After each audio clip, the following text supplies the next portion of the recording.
नमस्कार, आप देखना शुरू कर चुके हैं फर्स्ट लुक बिहार। मैं सेजल आपके साथ। आज हमारे साथ जुड़े हैं लोक जनशक्ति पार्टी के प्रदेश संगठन मंत्री इंजीनियर रविंद्र सिंह, जो कि वैशाली से चुनाव लड़ने के लिए तैयार है। आज हम उनसे बात करेंगे और जानेंगे कि किस स्तर पर वो वैशाली से किस मुद्दों को लेकर वैशाली से इलेक्शन लड़ना चाहते हैं अगर पार्टी उन्हें टिकट देती है तो। पहले तो रविंद्र सिंह जी, आपका बहुत बहुत स्वागत है फर्स्ट लुक। बहुत बहुत धन्यवाद सैजल जी। और फर्स्ट लुक के इंटरव्यू पर आप मुझे आमंत्रित किए, इसके लिए धन्यवाद। चूँकि फर्स्ट लुक आज के डेट में मुजफ्फरपुर में मैं देख रहा हूँ बहुत अच्छा काम कर रही है, सामाजिक स्तर पर, राजनीतिक स्तर पर, प्रोग्रेसिव स्तर पर। इसके लिए मैं बहुत बहुत धन्यवाद देता हूँ। आप लोजपा के प्रदेश संगठन मंत्री है, तो वैशाली से लोकसभा सीट के लिए आप तैयारी कर रहे हैं। क्या अभी तक गांव में और जो भी आपने ज़मीनी स्तर पर तैयारी की, आप किन मुद्दों को लेकर वैशाली से आना चाहते हैं? पहली बात तो देखिए, हम लोजपा के प्रदेश संगठन मंत्री हैं। वैशाली लोकसभा का मैं तैयारी कर रहा हूँ, ऐसी कोई बात नहीं है। क्योंकि मैं संगठन मंत्री हूँ तो मेरा दायित्व बनता है जो प्रोटोकॉल कि हर एक ज़िला के गांव-गांव जा कर के, प्रखंड पंचायत तक जा कर के बिहार फर्स्ट और बिहारी फर्स्ट जो मेरे नेता आदरणीय चिराग पासवान जी का जो विज़न और मिशन है उसको पहुंचाना और संगठन को मजबूत करना। बूथ स्तर तक हमारे कार्यकर्ता पर बूथ 3 यूथ कैसे बने, क्योंकि मैं वैशाली ही नहीं पूरे बिहार में लगातार अभी हमारा पिछले 3 महीनों से संपर्क यात्रा बिहार फर्स्ट बिहारी फर्स्ट संपर्क यात्रा चल रही है। इसमें करीब 29 ज़िला हम लोग कवर अप कर चुके हैं और इसी मुद्दे पर हम लोग हर एक जगह बिहार में जा कर के बिहारियों का सम्मान कैसे वापस आएगा। एक बिहारी पूरे देश में जो एक बिहार से बाहर जाइए, हम लोग का बहुत जगह हम लोगों का है, हम लोग जाते आते रहते हैं। वहाँ पर जो बिहारियों को एक ऐसा नज़रिए से देखा जाता है कि जैसे हम लोग सिर्फ मजदूर क्लास से बिलोंग करते हैं। लेकिन उस सम्मान को कैसे वापस लाना है, ये विज़न और मिशन हमारे नेता चिराग पासवान जी का है। ये विज़न और मिशन मेरा खुद का भी है, हमारे पार्टी में जितने वर्कर हैं सबका है कि आज़ादी के 75 वर्षों के बाद भी मेरा बिहार, हमारा बिहार बहुत ही निचले पैदान पे खड़ा है। और ये मेरा नहीं, नीति आयोग का रिपोर्ट है। शिक्षा दर सबसे निचले पैदान पे, गरीबी रेखा से बसने वाले की संख्या सबसे ज़्यादा बिहार में, कुपोषण का शिकार सबसे ज़्यादा बिहार में, स्वास्थ्य सुविधा सबसे बदतर स्थिति बिहार में, महिलाओं की साक्षरता दर सबसे कम प्रतिशत बिहार में। तो इन चीज़ों पर हमारे नेता का एक मिशन और विज़न है, हम सब लोगों का एक मिशन है, विज़न है। और इसी मुद्दे को लेकर के हम लोग गांव-गांव, पंचायत, बूथ तक जा कर के संगठन को मजबूत करने का काम कर रहे हैं। आपने कहा बिहार फर्स्ट और बिहारी फर्स्ट, चिराग पासवान का ये एक कह सकते हैं मेन एजेंडा है जिसको लेकर वो काम कर रहे हैं। तो क्या चिराग पासवान को मुख्यमंत्री के रूप में, अगले मुख्यमंत्री के रूप में बिहार में आप देख रहे हैं? देखिए, मेरा बात नहीं है, हमारी बिहार की जनता, मैं आपको बता दूं, आज बिहार में जहां भी किसी भी तरीके का, किसी भी गांव हो, प्रखंड हो, जिला हो, किसी भी तरीके का कोई भी प्रॉब्लम हो, वहाँ हमारे नेता जाते हैं। आज नेता के फ्लोर लाखों की संख्या में जहाँ जाते हैं, बिना कोई मैसेज का हम लोग जाते हैं, लाखों हजारों की भीड़ वहाँ पर आ जाती। लोगों में एक आशा है, लोग देख रहे हैं। बिहार की राजनीति के मैं खास करके बात कर रहा हूँ, यहाँ पर लोग देख रहे हैं। एक नेता बात कर रहा है जात का, कोई नेता बात कर रहा है किसी जात का, कोई नेता बात कर रहा है, सिर्फ जातीय स्तर से कोई नेता बिहार के उठ नहीं पाए। एक हमारे नेता चिराग पासवान ही हैं जो कहते हैं जात पात धर्म से ऊपर उठ करके बात करो। उनका कहनाम है कि लोग लड़ रहे हैं बिहारियों पर राज करने के लिए और चिराग जी लड़ रहे हैं बिहारियों पर नाज करने के लिए। तो चिराग जी का एक सोच है और आज एक जो हम लोग जो कहते हैं नेता यहाँ पर पार्टी पॉलिटिक्स में, तो आज बिहार की जनता एक चीज़ देख रही है, एक तरफ एक 8वां 9वां फेल व्यक्ति है और एक तरफ एक पढ़ा लिखा व्यक्ति है जिसकी सोच अव्वल है, जो बिहारियों के बारे में सोच रहा है, जो बिहारी कैसे फर्स्ट हो, हम बिहारवासी कैसे फर्स्ट हो, इसके बारे में सोच रहा है। वहाँ दोनों का कंपेयर अगर करते हैं तो लोगों के नज़र में आज चिराग पासवान के प्रति बहुत ही आस्था है। लोग को लग रहा है कि आने वाले दिनों में बिहार के मुख्यमंत्री पर जरूर चिराग पासवान को बैठाएंगे और चिराग पासवान के बाद ही बिहार एक नई सोच और नई विकास के रास्ते के साथ में आगे बढ़ेगा, ऐसा लोगों का विश्वास है। आप उद्योग जगत से भी जुड़े हुए हैं और समाज सेवी भी हैं, तो ये जो आपने हर बूथ बूथ जाकर ये जो बिहारियों को एकजुट कर जोड़ने का काम कर रहे हैं, तो इससे किस तरह से अभी तक कितने लोग प्रभाव में आए हैं? आपने एक तो उद्योग जगत की बात की, ठीक है, मैं एक कारोबारी हूँ, भारतवर्ष में कारोबार करता हूँ, लेकिन जब मैं बिहार आया तो एक छोटा सा उदाहरण देता हूँ। हम पोल्ट्री उद्योग से बिहार में जुड़े सबसे पहले, हम पोल्ट्री उद्योग से बिहार में सबसे पहले जुड़े। और जब पोल्ट्री उद्योग को, हमें याद है 2012 में जब मैंने बिहार में लॉन्च किया था, और हम सबसे पहला बिहार में ब्रीडर फार्म बनाए हेचिंग एग प्रोडक्शन का। उस समय तक बिहार में या तो लेयर एग कहिए या हेचिंग एग कहिए, एक अंडे का प्रोडक्शन नहीं था। करीब हजारों करोड़ रुपया बिहार का बाहर प्रदेश में जाता था और बिहार में अंडा इंपोर्ट होता था। आज जब मैंने शुरुआत की और अपने फॉर्म पर, अपने संस्थान में लोगों को बुला बुला करके बिहार के कोने कोने से लोगों को ट्रेंड कराया और लोगों को समझाया कि एग्रीकल्चर उद्योग में आप उठा के देख लीजिए, तमिलनाडु, कर्नाटका, केरल, पंजाब कहाँ पहुँच चुका है। हमने उस पर काम किया। आज बिहार में आपको बता दूं मैं,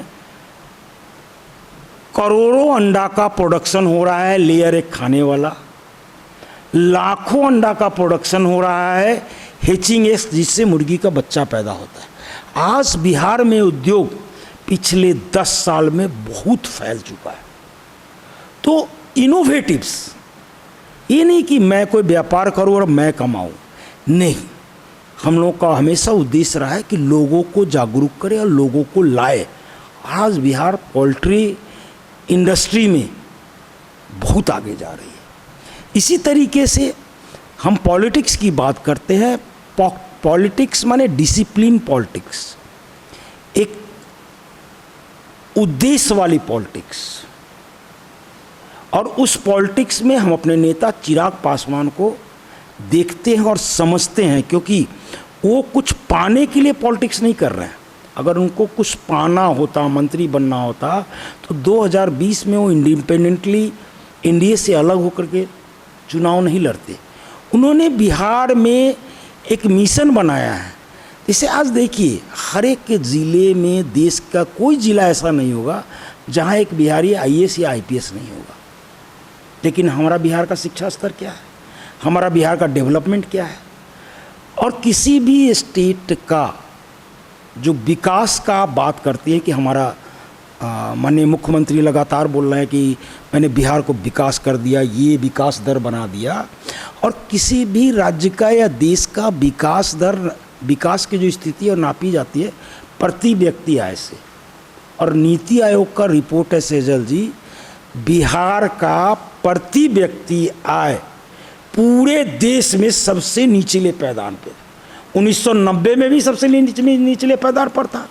और आज 33 वर्षों का ये जो तथाकथित, पहले हमारे मुख्यमंत्री जी बोलते थे जंगल राज जंगल राज जंगल राज, आज उसी जंगल राज की गोदी में जाके बैठ गए। तो 33 वर्ष सामाजिक न्याय के नाम पर इन्होंने काम किया, और 33 वर्ष बाद भी बिहार का प्रति व्यक्ति आय पूरे देश में सबसे निचले पर।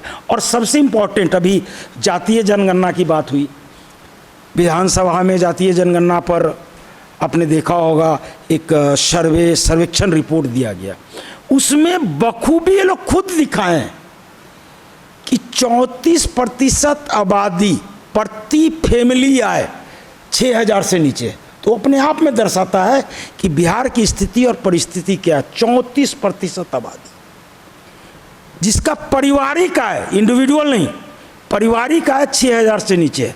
और अभी आप एग्जाम्पल्स उठाइए, सिंगापुर तुरंत आज़ाद हुआ, बहुत दिन का बात नहीं है, वहाँ का प्रति व्यक्ति आया आज $75,000 प्रति व्यक्ति आया। तो मापिए ना, बिहार में क्या हो गया जी। नालंदा यूनिवर्सिटी कभी greatest university of the world हुआ करती थी। तो इन स्थितियों और परिस्थितियों से लड़ने के लिए हमारे नेता ने कदम आगे बढ़ाया और हम उनके साथ में, हमारी पार्टी के लोग उनके साथ में खड़े हैं। हम बिहार में एक नई क्रांति ला करके एक नया बिहार बनाना चाहते हैं। अच्छा, आपने कहा था कि बाहर में बिहारों को मजदूर की कैटेगरी में देखा जाता है, कि बिहारी एक मजदूर कैटेगरी में जाते हैं, और आपने कहा कि आप जब आए तो एग्रीकल्चर उद्योग बढ़ा। तो एग्रीकल्चर उद्योग के साथ साथ अगर आप आते हैं सरकार में, तो और किन किन बातों को, क्योंकि बिहार में अभी भी रोजगार एक सबसे बड़ा मुद्दा है, क्योंकि लोगों की यहाँ पर नौकरी नहीं है जितनी यहाँ पॉपुलेशन है। तो उस हिसाब से क्या लगता है कि अगर आप सरकार में आते हैं तो फिर किन किन रोजगार के मुद्दों पर, किन किन उद्योगों में विकास होगा? देखिए, बिहार में संभावनाएं बहुत हैं। आप देख लीजिए, आप मुजफ्फरपुर में बैठिए, यहाँ पर लीची होता है, आम होता है, यहाँ बिहार में केला होता है।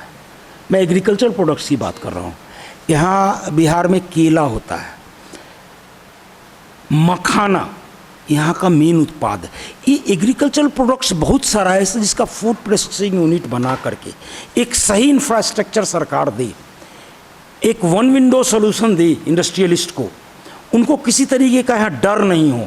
क्योंकि बिहार में अपराध और भ्रष्टाचार दोनों चीज़ चरम पर जा चुकी है, और इसीलिए कोई भी इन्वेस्टर बिहार आना नहीं चाहता है।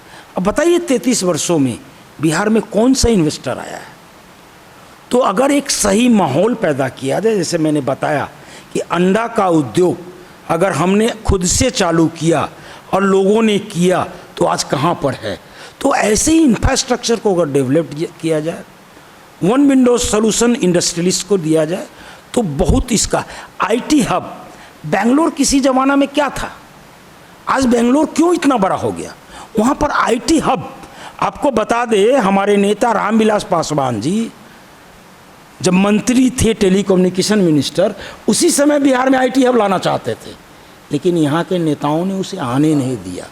अगर आता तो आज बिहार की स्थिति परिस्थिति कुछ तो करने के लिए बहुत कुछ है। बिहार के युवा जा रहे हैं कोटा में इंजीनियरिंग और मेडिकल पढ़ने के लिए।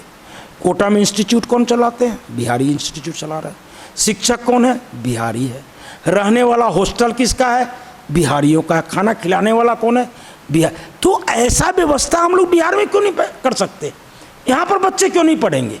यहाँ पर छोटे छोटे उद्योग क्यों नहीं लगे, जिससे यहाँ के लोगों को रोजगार यहाँ बिहार में? कौन चाहता है अपने घर से 1000-2000 किलोमीटर दूर जाकर के 8000, 10000, 12000 की नौकरी? तो ये हम लोगों के नेता का सोच है, हमारी पार्टी का सोच है, और बिहार में आने वाले समय में एक ऐसी क्रांति आने जा रही है जो हम लोगों को दिखाई दे रहा है। हम लोग जहाँ जा रहे हैं, हम लोग जिस जिला में जा रहे हैं, जिस पंचायत में जा रहे हैं, प्रखंड में जा रहे हैं, वहाँ के लोग चिराग पासवान के लिए उत्सुक हैं। उनको बिहार के लिए एक ऐसा चेहरा दिखाई दे रहा है जिसका सोच बिहार का डेवलपमेंट है, बिहार फर्स्ट और बिहारी फर्स्ट है। अच्छा, ऐसा सुनने में भी आ रहा है कि लोजपा अगर आपको वैशाली से टिकट देती है तो आप वहाँ से क्या चुनाव लड़ेंगे? देखिए, हम लोग पार्टी के सिपाही हैं, पार्टी के लिए काम कर रहे हैं, और वैशाली हो, ये तो हमारा गृह जिला है। अगर यहाँ से पार्टी मुझे मौका देगी, अगर पार्टी को लगेगा कि मैं उपयुक्त हूँ, तो अगर मौका देगी तो चुनाव जरूर लड़ना चाहूँगा। ये तो डिपेंड करता है कि हमारा पार्लियामेंट्री बोर्ड और हमारे राष्ट्रीय अध्यक्ष क्या सोचते हैं। वहाँ से मौका मिलेगा तो ज़रूर लड़ सकते हैं, अगर मौका देंगे तो। बहुत बहुत धन्यवाद। जैसा कि हमने बात किया लोजपा के प्रदेश संगठन मंत्री से, उनका कहना है कि वो संगठन को बढ़ावा देने के लिए काम करते हैं, और अगर पार्टी उन्हें वैशाली से टिकट देती है लोकसभा का तो वो ज़रूर लड़ेंगे। और बिहार के जो मेन मुद्दे हैं, रोजगार जैसे मुद्दे, इंडस्ट्रियलाइजेशन जैसे मुद्दे कि यहाँ के बिहारियों को बाहर जाके बसना पड़ रहा है, इन चीज़ों को सॉल्व आउट करने की प्रयास करेंगे। तो इस खबर के लिए बस इतना ही, और खबरों के लिए बने रहिए हमारे साथ। हमारे फेसबुक चैनल को लाइक कीजिए, हमारे यूट्यूब चैनल को सब्सक्राइब कीजिए। धन्यवाद।